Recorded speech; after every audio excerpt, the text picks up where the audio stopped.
Hello friends, this is Adam with Movie Guide 365. Another year is in the books, so it's time to go over how I feel the major boutique labels all handle their 4K offerings in 2023.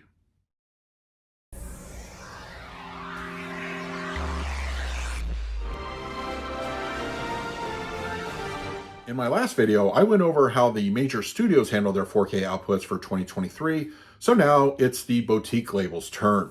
For those that are unaware or new to physical media collecting, a boutique label is a label that is independent of the major Hollywood studios that license out their content for distribution under their particular label. So let's say, for instance, Universal will license out the upcoming Conan the Barbarian to Arrow Video, who will put that out, with a new transfer or some kind of upgrade in the extras, packaging, all that sort of thing. And in most cases, when you buy a boutique label physical media disc, it's going to cost a little bit more. So you have to pay for that extra bit of packaging and content. It's something that we as physical media collectors have been doing for years. So that's pretty much what a boutique label does. So in this video, I will be giving an assigned letter grade to how I feel that the major boutique labels are doing as far as 4K output goes this past year. And unfortunately, for this particular video, I will not be talking about international boutique labels. There's just way too many, and this video would be overly long. So I'm going to just stick to ones that are primarily domestic here in the States. But I do recommend you check out some of those international boutiques, such as Second Sight. They are amazing, really high quality. But, once again, we're going to focus here on domestic boutiques. And also in this video, I am not going to cover every single boutique label. There are some out there, such as Blue Underground, who in years past I would have featured in this video, but I feel that their offerings on the 4K format, at least for 2023, were very minimal. And they also do a really good job on their transfers. That hasn't changed, but I would have liked a little bit more from them to really actively talk about. And unfortunately, in this video, I will not be going over Severin. I do feel that that particular boutique label is pretty good. They handle a lot of, I would say, more obscure titles, but I do feel that their overall releases can be a bit erratic, and it's not very, in my opinion, consumer friendly. You can get this particular 4K title on the third Tuesday under a blue moon when the weather's 45 degrees. I mean, it's just kind of an odd release strategy. I'm very much aware of their titles, but I do want to just stick for this particular video with the mainstream boutiques that I feel most people know about. The first boutique label I want to talk about is Arrow Video, who I feel still, many years later into the life cycle of the 4K format, puts out some of the best stuff. I do feel that their picture quality is in the top tier as far as catalog releases go. They really do a great job. And also they have some of the best packaging out there. If you are somebody that really loves physical media packaging, you get a lot of good stuff from Arrow Video. And it includes, usually in the limited editions, you get that, hard outer case. You get a nice little poster and booklet many times. So if you love the good extra swag and also extras, I think that boutique labels in general do a lot better job with extras, and Arrow Video is near the top in that list. And another cool thing about Arrow Video, and I know I just got done talking, I wasn't going to cover international releases, but you get an Arrow Video US and Arrow Video UK. And a lot of times the rights are not interchangeable. So let's just say what might be available here from Arrow Video US may not be available in the UK and vice versa. Take, for instance, the recent release of the Psycho collection from Arrow Video is only available in the UK, as well as the Hellraiser 4-movie collection. A film called Blood and Black Lace was released in the UK from Arrow Video, and it goes on and on. So it's easy enough to import with only a minimal bump up in cost. So that's just something to keep in mind and why I really like Arrow Video. And another thing I want to briefly talk about when it comes to Arrow Video is about a year or two ago, they were having kind of a rough streak as far as their quality control, whether it would be glitches in the picture or glitches in the audio. And it seemed like almost every other release was getting a recall. It looks like for the most part, 2023 has been problem-free. So it looks like things are turning around, at least over in Arrow Video's QC department. So let's keep that up going forward. Now, another thing, and this is going to be somewhat consistent among all the boutique labels, as I mentioned earlier, is the pricing. Arrow Video is a little bit more costly than the other labels. by just a little bit. I mean, you still have some of your cheaper ones, but I feel that what you get for that pricing is worth it, especially in the limited edition. You get that whole fancy box and everything. So I do feel it justifies the cost. But I think when it comes to people that really like to get these movies on sale, the chances of getting a limited edition in a random 50% off sale is kind of like you got to thread the needle kind of thing. It's one of those perfect storm kind of situations. Yeah, I know, just the brick and mortar locations such as Barnes & Noble do occasional sales and that sort of thing, but also just to get that limited edition you really want on a good sale price, it's not as frequent as you might think, but it's a thing. And if you're invested in boutique labels to begin with, you know all about this. So for Arrow Video, I'm going to give them a grade of a solid A. I really love what Arrow Video is doing. Their quality control issues from the past seem to be just that. In the past, they're doing a great job. Very consistent picture quality. The packaging is still top notch. And my only thing is I want to see more of them going forward. So Arrow Video is doing a great job, and I'm very much looking forward to their 2024 offerings. Next, I want to talk about Kino Lorber, who, for me personally, is one of my favorite of the boutique labels. They put out some really good stuff and very consistently. Ronin, for instance, that came out just a few months ago, looks excellent. Stalag 17, beautiful black and white film, looks great. 12 Angry Men, one of my all-time favorite movies. Awesome that they did a great job on that one. Marathon Man, I mean, I could go on and on. Their consistency it's noted and it's very much appreciated. And also one of the things I really like is they do a good job with slipcovers. I know that's kind of a sticking point for at least one label on here, but they're very consistent. And if you get on the ground floor or even several months later, chances are you're getting a slipcover with your release. Now, speaking of a few negatives when it comes to Kino Lorber this past year, it seems more, I would say, visible and more of a thing is their release dates and how retailers carry their releases is still a little problematic. Let's say a movie is scheduled for release on a Tuesday and Kino Lorber has that dated on their website. A lot of times, most of the major retailers will not get it until several days and even sometimes weeks after the release date. Even Kino Lorber's own website sometimes will be a little delayed. I had my 4K Face Off was scheduled for a release in December. It came out, I actually got it a week or so later. That was just, I don't know, it seems to be a thing. Amazon's famous for not getting their stock in on the actual Tuesday. And it's just something that I think that could be addressed in the coming year. So maybe that'll happen.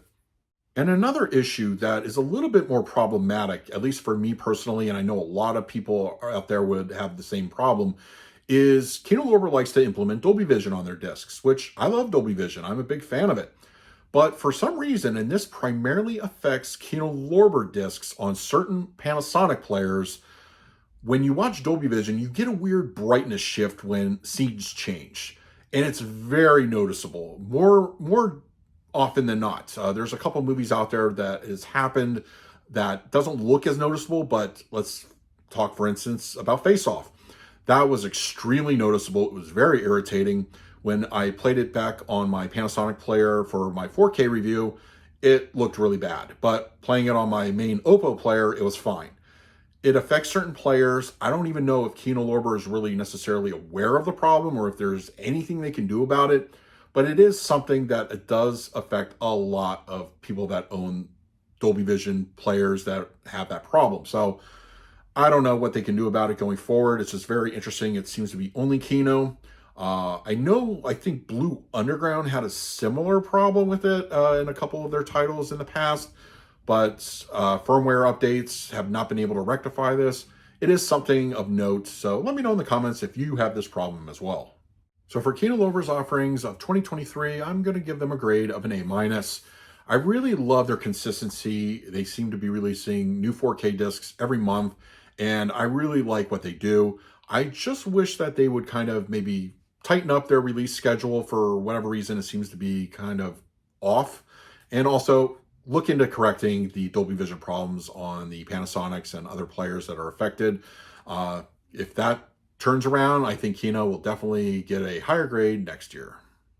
Next up, I'm going to talk about the Criterion Collection, who of all the labels were the last to get into the 4K game, and to the point of almost kicking and screaming. They were very reluctant to even kind of acknowledge that 4K was a thing, but here we are a couple years later, and I do feel that they're doing a solid job. 2023 was a good year. They put out some really solid offerings. Guillermo del Toro's Pinocchio, I feel, was a top tier disc of the year. Mildred Pierce, classic cinema, looks gorgeous. The Renowned Westerns, probably one of the first 4K box sets from Criterion. I loved how these looked. I think I still enjoy going back to them, and they look excellent on 4K. And The Others, I still think has one of the best audio tracks of 2023. So they've been really on top of their game. They've been fairly consistent in releasing at least one 4K a month. I think they maybe missed 1 month or two at the most this past year, but I think they've been very good and on point. So you always look forward to that 15th of the month when they announce their Criterion releases, and I'm very happy when 4K makes the list. And there's also a wide variety of titles arriving on the 4K format from them. I mentioned The Others, a good thriller / horror film. Really, really nice. The Renowned Westerns is once again mentioned. Classic films. I mean, there's a lot of great stuff, and they seem to also be on a Terry Gilliam kick recently. So I like to see a lot more variety, and I don't think they'll disappoint in that area. And also, they are very prone to fixing any kind of issues. I know at the beginning there was a problem with, I believe, Citizen Kane, although I think that only affected the Blu-ray edition. And I believe there was one other title this year. They had, there's a little bit of a glitching issue with the Dolby Vision layer of The Princess Bride, which initially they were very, I would say, hesitant to acknowledge there was an issue, but I think they did make that one right. I got my replacement disc from them about a week ago. So yeah, they're very good at their customer service, and I like to see that in a boutique label. And there are a few concerns when it comes to the Criterion Collection's 4K output that I feel a lot of people will share sentiment with. I do feel that Criterion as a label probably puts out more 4K titles without any form of HDR or Dolby Vision more than any other label. This is probably due to rights, and whether they have a title that is released here without HDR, but then internationally it is. A couple examples: The Seventh Seal, Criterion's 4K release has no form of HDR, but the international version does. Wings of Desire, I think, is another example. And then you also have titles, I believe, that are just no HDR at all. The Others, which came out, which has fantastic audio, but there's no HDR on that one. I know there's some people that live and die by HDR. That's their prerogative. As long as the picture is good, I still really appreciate it, but it is something that people do take note of. And also, once again, a common theme with boutique labels: pricing. It's a thing that you are paying more for a boutique title across the board. Yes, I feel that Kino Lorber probably does it a little bit cheaper than most, by not much, but Criterion is still up there. And of course, you do have those Criterion sales. Happen twice a year over at Barnes & Noble, Amazon price matches. So it takes a $35 4K disc and brings it down to $25. So you definitely have options when it comes to waiting for a sale on Criterion. But those are just a couple things I wanted to mention. So my grade for Criterion Collection's 4K output in the past year, I'll give them an A-. I think they're doing a really fantastic job. They're consistent. They have a lot of good stuff coming out, a very diverse, wide variety of 4K releases. So I really want to see more going forward. I'm not sure what they can really do about the concerns I mentioned. Probably nothing. It's just, it is what it is. But I think if I can make some kind of suggestion to really up the grade a little bit for the following year, maybe just increase the output a little bit more. I think there really shouldn't be any months where there's nothing coming out on 4K. At least 2 titles, I think, would be very pleasing. Maybe even go to 3 or 4. I don't know if that's feasible, but Criterion's doing a good job overall. I think when I did this kind of video, I believe it was 2 years ago, I really got roasted in the comments for not including Vinegar Syndrome. And rightfully so. I think Vinegar Syndrome was still relatively early in their 4K offerings, but now I feel that they've established themselves a lot more, and they are consistently one of the best 4K labels out there. they have some great stuff. They definitely handle more of the obscure titles, and I love how they're not afraid to put stuff out on the format. They embrace what 4K is, and I love what they do. I would also say that they rival Arrow and in some ways surpass them with their packaging. Wow, when it comes to their Ultimate Editions, I love what they do. They have that nice kind of bookish, casing. It's really cool. I mean, it's got a lot going for it. And then, of course, they also have reversible slips and booklets. I love their packaging. It's great stuff. As you can see here, my copy of Daryl is right behind me. I love what they did. And also, once again, going back to more obscure films, I feel that this year alone, like, they've really been speaking to me in my childhood, because Daryl, great stuff. I loved what they've been putting out this past year or so, and I really want to see more of that going forward. And also, they're really solid on extras. I would say they're probably on par with Arrow Video, but they really do a great job with extra content. I very much appreciate it. And they're also not afraid to fix quality control issues. The 4K release of Showgirls that came out earlier this year had a problem with the audio in the rear surrounds. Not only did they fix that, but when they sent out replacements, if you bought directly from Vinegar Syndrome, you didn't even have to, I don't believe you even had to fill out a form. They just sent it out automatically. They also fixed I believe there was a misprint in the booklet. So you got the corrected disc and a new booklet. I can't think of any other label that would fix the booklet. I mean, really good stuff. I mean, Vinegar Syndrome is top shelf, really, and I love to see more going forward. Now, let's just talk about a few not so good things. Pricing. I know I keep mentioning pricing, but Vinegar Syndrome is probably the most expensive boutique label on this entire video. I think it's by far, they are expensive. They're also, you get what you pay for. Once again, the packaging is top stuff, really good quality, and you know where that money went. So, and I would say the lack of sales, and this is also goes back to the Arrow Video issue, where Arrow Video has limited edition packaging, but then by the time sale hits around, you're not going to get that limited edition packaging. That's even more true for Vinegar Syndrome, because they are very limited in their certain box sets. Like, I would say between 3,000 to 6,000 typically for a limited edition, and they long sell out before that. So by the time a sale does hit Vinegar Syndrome, you're probably not getting that limited edition. So you really got to decide what's important to you: a cheap price on a disc or the packaging, and you pay more. And also, this is something I really wanted to talk about, and I'm not really sure exactly. Maybe it's because it's a small operation, but their website is a little bit confusing. A lot of times when they release something, they'll do it in a limited edition way, and it'll only be available for this amount of time. And then it'll disappear off the website, and then it'll maybe come back at a certain point, and they'll shut down the website for like a week or 2 weeks at a time because of a holiday, or they'll shut it down because of a partner sale. They also have that confusion about, when you buy a packaging for the year and you get certain movies in a packaging, but not other certain movies. It's very confusing. I like simplicity. I like to be able to go on a website, order something, and know what I'm getting. But there's too many caveats and conditions to ordering something off of Vinegar Syndrome's website.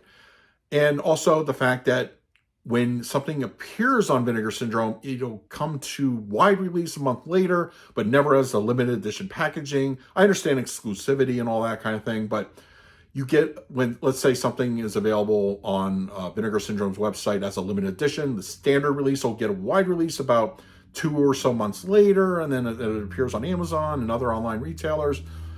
It's confusing. It is. You really have to be in the know. You have to know exactly how they operate. So for the average 4K collector, you might be a little confused. So for 2023's 4K offerings, I'm going to give Vinegar Syndrome a solid A. I really love what they've been putting out this past year. They put out the 3 Prophecy films. Daryl, once again, Existence from David Cronenberg. There's a Cronenberg film on 4K from them. They're doing really good. I would definitely maybe increase a little bit of their offerings on the formats. I know it's probably just a thing whether they're able to do it or not. I understand that kind of thing, and also the packaging, top notch. I love what they do. Once again, pricing, very pricey for a boutique label, but it is what it is. Vinegar Syndrome going forward, I cannot wait to see what they have for us. And the last of the major boutique labels I'm going to talk about and give a grade, Shout Factory, also known as Screen Factory, also known as Shout Select, definitely is something you want to keep an eye on going forward. I do feel that 2023 was a really solid year. They had a wide variety of titles in all three of their labels, and I think consistently their picture quality is really good. They were also having some problems in the past, which I feel are largely rectified going forward. But unfortunately, there are a couple things which I'll touch on in a few moments. But I do feel overall they do a great job. And also I feel that some of their pricing is a little bit better than most. They're probably on par with Kino Lorber in that regard. They do a really nice job as far as, trying to get the customer to buy something. I will say that they are really good with steelbooks. Yeah, a lot of them are exclusive formerly to Best Buy, which I think going forward maybe will be handled by, I think it is actually going to be handled by Walmart. So if you're a collector of steelbooks, you definitely will get, a lot of options in that area. I mean, just some of the titles offered this past year alone. You had the back half of the Chucky catalog, Fargo, much anticipated, looked excellent. JFK, one of my top catalog titles of the year. So yeah, Shout Factory, I think their variety is really good. Now, as far as cons go, I've seen this one talked about in the numerous Reddits and forums that their quality of the discs themselves kind of tend to come with scratches. I personally myself have not experienced too many of these instances. I look under every single disc, but I've seen wide reports of this happening. So if it's affected you, go ahead, let us know in the comments. And I gotta be honest, I don't feel their customer service is the best. There was an audio issue with their 4K release of Night of the Demons. The stereo tracks were switched, and also there was a weird LFE base layer on the 5.1. They didn't even acknowledge there was a problem. Some acknowledgement would have been nice. A replacement program would have been better. I don't think they've ever done a replacement program with Shout Factory releases. So that's something that maybe they can work on going forward. I love transparency, and they don't really come across that way. So, it's a thing. And also, this is going to bug a lot of people, but the lack of slipcovers on random releases here and there. This particular title will get a slip. This other one will not. Like, for instance, the release of The Kill Room, which came out in December, had a slipcover. I had not even heard of this movie until it came out. But The Man in the Iron Mask, which also came out just this past week, did not include a slip. It's very random. I know a lot of collectors don't appreciate that. They like consistency, and it's just kind of an odd thing to happen, but it's a collectibles thing. So that's just something that, if you're a Shout Factory fan, you're going to have to live with. So for Shout Factory's 4K grade of 2023, I'm going to give them an A-. I think really my only real complaint is the lack of customer service. Maybe tighten up the quality control so customer service won't be as necessary. And also the scratches on the discs, once again, not really affecting me, definitely affects a lot of people that collect your product. And keep up the quality as far as the diversity of films, because between the three labels, there's some great stuff. So yeah, Shout Factory, very much looking forward to what you have for us in 2024. So that is my grading of the boutique labels and how they handle their 4K outputs for 2023. Now it's your turn in the comment section below. What would you personally grade the boutique labels? And also, do you agree or disagree with my grading? Sound off in the comments. Let's talk about it. In the meantime, please like, subscribe, hit that bell notification. So until next time, this is Alan with Movie Guy 365.